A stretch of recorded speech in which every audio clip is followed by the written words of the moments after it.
Okay, I'm restarting this video. It's the second video. Obviously, you'll see you had to click on two different files. And the reason is I think I figured out that the battery in my pen went out. So I got a new battery and I'm going to try to make this video. I don't remember exactly where we let off, but I think we had finished with this slide where we showed that to verify two functions are inverses. You take the composition both ways, f of g of x and g of f of x, and they both have to, everything cancels and all you've got left is x. Okay, next. Find the inverse. So let's see, this is a quadratic, so we know it's a parabola. It opens up, it's been shifted up 2. Okay, so what are our steps? First we replace f of x with a y. Y equals x squared plus 2. We switch the x and the y. X equals y squared plus 2. And then we solve for y, right? Subtract 2. X minus 2 equals y squared. So take the square root of both sides. Y equals plus or minus the square root of x minus 2. And then again, since this is solved for y, I can relabel this as the inverse, f minus 1 of x.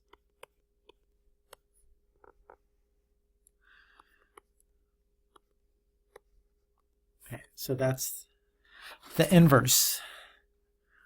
Next.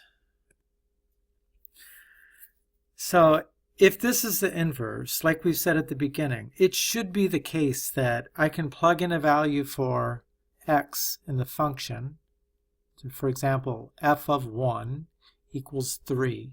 Then it should be the case of f to the minus 1 of 3 equals 1. Because inverses should do exactly the opposite of each other, right? If f of 1 is 3, then f of 3 has to be 1. Period.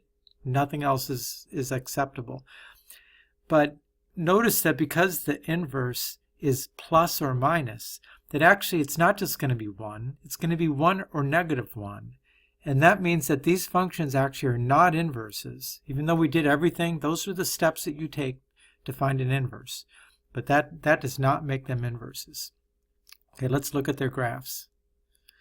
Okay, we know that the function graph, I think I'm still on blue. The function graph is a parabola. It's been shifted up 2, so it would look something like this.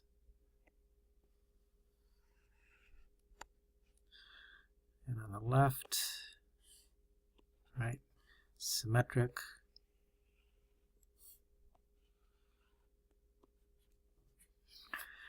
Okay, this function, which I'm using purple, there we go. That's a square root function, right? We just did this in the last unit.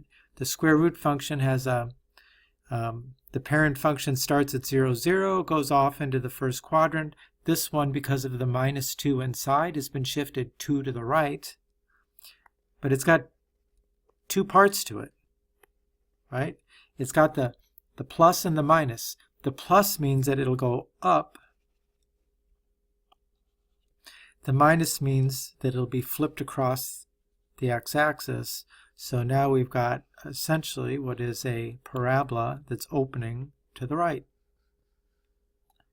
And it definitely looks like that these two are symmetric with respect to the line y equals x. That's the red dashed line. All right. But notice, okay, so f of 1 means I go over to 1 up to 3. But if I go f minus 1 of 3, I get 1 and I get negative 1. So that's not an inverse. So here's the requirements to actually be an inverse. We said this on the first slide. The first slide said if a function has an inverse. So they don't all have inverses. This one clearly doesn't have an inverse. So let me get my line drawing tool here. This might make a mess of things, but I'm going to try it anyways. Okay, let me try. Dashed. Maybe I'll make it black. Right. In order for a function to have an inverse, then it has to first of all be a function, right? So it has to pass a vertical line test. And I think you could see that this line, if I move it left and right, it's not going to cross in two places, so it definitely passes a vertical line test. But the same thing has to be true about the inverse. It also has to pass a vertical line test, and clearly it doesn't. So the requirement is both the function and the inverse have to pass vertical line test in order for there actually to be an inverse. Or another way to say it is, the original function has to pass a vertical line test, but it also has to pass a horizontal line test. And a parabola will never pass a horizontal line test. So that's why this is not going to have an inverse. So a function has an inverse if and only if, and in math speak, if and only if is abbreviated as IFF. Both the function and its inverse are functions. Their graphs have to pass vertical line test. Another way to say that is that the function has an inverse only if it's only increasing or only decreasing. If we go back to this parabola, you know, this is decreasing from the left side of the graph until it gets to the vertex, and then it's increasing. So if that's the case, it's not going to have an inverse. Right, so all linear graphs have inverses. I mean, if you just take a look at a line, let me go, I think I'm on blue still. That's purple, it doesn't matter. You know, if I took a look at any old straight line like that, it obviously is going to pass a vertical line test, it passes a horizontal line test, it's a function. There's only one exception to this, okay, which is the one straight line function that would not have an inverse. Well, I mean, you could think of it in terms of this, increasing and decreasing, which is the only straight line that is not increasing or decreasing. And the answer is a horizontal line, right? Now you might say, well, what about a vertical line? But a vertical line isn't a function anyways, right? A vertical line doesn't pass a vertical line test. But if you start with a function which is a horizontal line, then the inverse would be the vertical line, and so there you go, it doesn't pass the test. Now, quadratic functions don't have inverses, right? Because they would fail the vertical line test. How about square root functions? Square root functions are only increasing. They start at, the parent function starts at 0, 0, goes up, right? It goes up slowly eventually, but it goes up. All right, so they are generally functions. Okay, so let's see. F of x equals the square root of x minus 2. So let's find the inverse according to the procedures, right? The procedures are, I substitute f of x equals y, I switch the x and the y, I solve for y, square both sides, subtract 2, or add 2, y equals x squared plus 2, which means f inverse of x equals x squared plus 2. Well, we just said that a quadratic can't have an inverse, so how could it be the inverse of this square root function? So here's the last big point here, which is we started this lesson by saying that how do you find the inverse? You swap the domains and the ranges. So before we can assess this as the inverse, we've got to look at the domain and the range. This original function here, the domain was x is greater than or equal to 2, right? If it's 2, 2 minus 2 is 0, you can take the square root of 0. If it's greater than that, it'll be a positive number. If it's less than 2, it would be negative. X minus 2 would be negative, and then we can't take the square root. The range is, because the square root is supposed to be 0 or positive, then y is greater than or equal to 0. Let me see if I can, I think I got it, purple. Okay, now we go down here to the domain. Okay, swap the domains and the ranges. If the domain of the original function was x is greater than or equal to 2, then the range of this function is y is greater than or equal to 2. If the range of the original function was y greater than or equal to 0, then the domain of this function is x greater than or equal to 0. Okay, so now let's look at the graphs. I'm going to try to draw these. I think I got this going.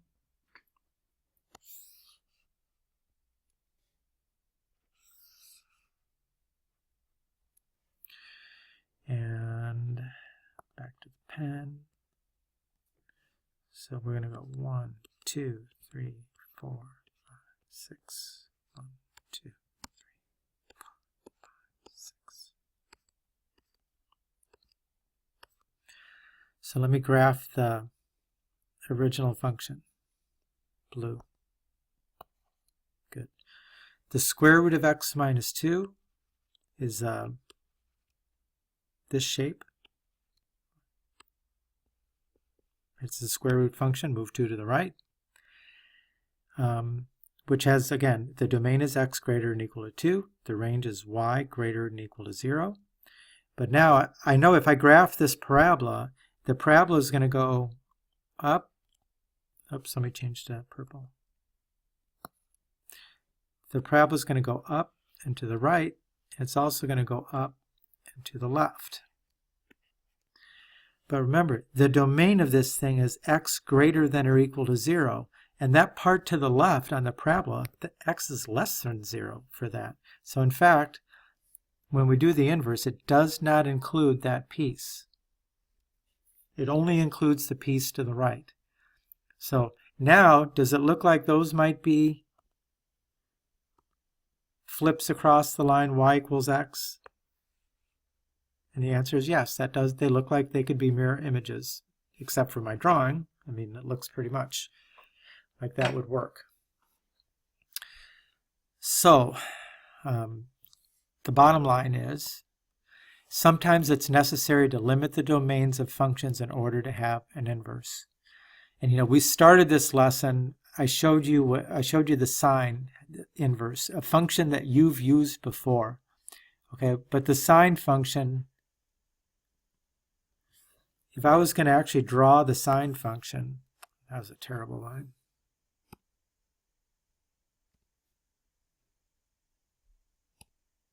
Okay. It looks like this. Right, it goes up, goes down, goes up, goes down, does this forever, to the left and to the right. Those go on forever and ever and ever.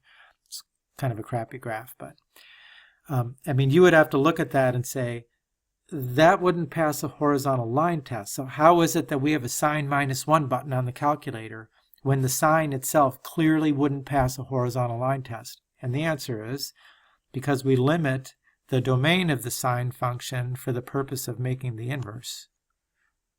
And I just kind of cut that a little further than I wanted to, but we don't look at the entire sine wave, right? We only look at this piece in the middle. Now, we're going to study this piece when we get to trigonometry at the end of this course, but it's actually going from about -90 degrees to +90 degrees.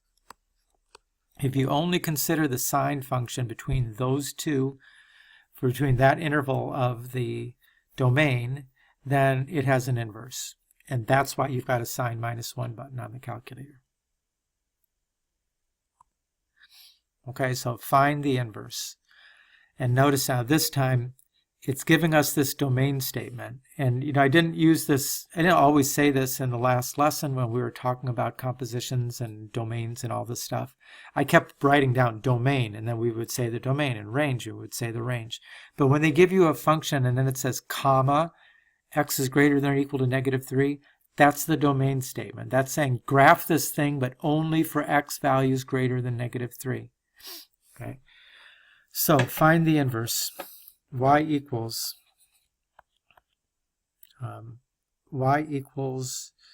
x plus 3 squared. X equals y plus 3 squared. Take the square root of both sides. Plus or minus the square root of x equals y plus 3.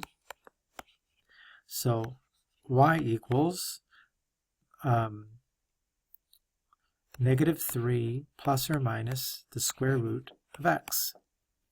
F minus 1 of x equals negative 3 plus or minus the square root of x. Okay, but if I look at this, again, I'm going to draw a graph.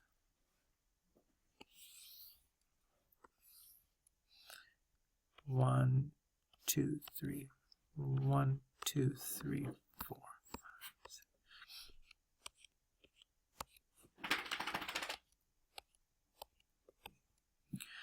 So we know x plus 3 squared is a parabola. It opens up, it's shifted 3 to the left. So it would start here, and then it would go up from there. And I'm just kind of sketching that in. It's not an accurate graph. So you could see the domain is x greater than or equal to negative 3. It starts there and it goes to the right.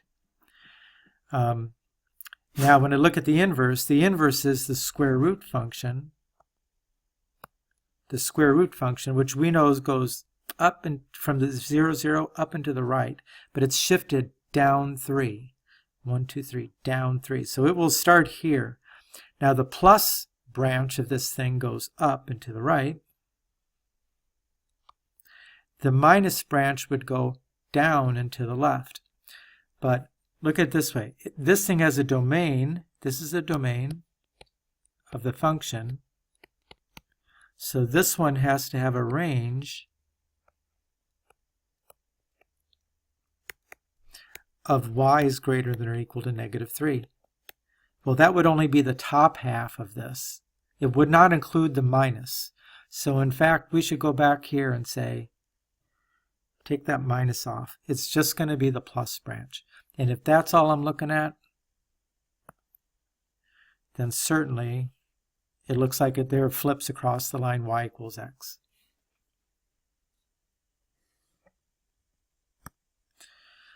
So here's your U try. Find the inverse.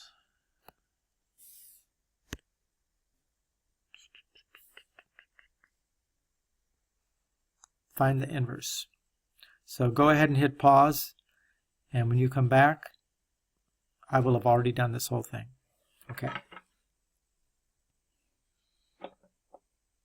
Well, when you come back, you'll hear me going through it. So I started with y equals, so I don't need to replace f of x with y. I switched the x and the y. X, in purple, I didn't notice that, equals y minus 1 squared minus 2. Add 2. X plus 2 equals y minus 1 squared. Take the square root of both sides. Plus or minus the square root of x plus 2 equals y minus 1. So y equals positive 1 plus or minus the square root of x plus 2.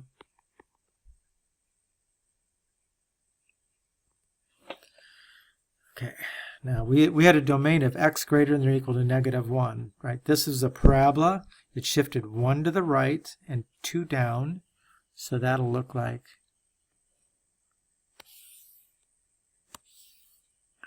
right, 1 to the right, 2 down, and it's a standard kind of parabola. And so that should go up and to the right, and it should go up to the left. But since the domain is x greater than or equal to negative 1, we're just going to draw that piece that is greater than or equal to negative 1. Right? This one should have a range of y is greater than or equal to 1. So let's see. This is a square root shifted 2 to the left and 1 up. So 2 to the left and 1 up. And again, it should be the positive side goes up like that. The negative side would go down, but then it said it has a range of y greater than or equal to 1. So it can only be this part which goes up from there. So the range is going to be, the inverse is actually only going to be that little piece, the plus, not the minus. So now I can really write this the way it's supposed to be written. F minus 1 of x equals 1 plus the square root of x plus 2. There we go. So that's the lesson in 2 parts. These are, again, reviewing the objectives. Use composition of functions to verify 2 functions are inverses. We did that. Find the inverse of a function. We did that. Graph the inverse of a function as a reflection across the line y equals x. Done. So we've done everything, and the homework is that.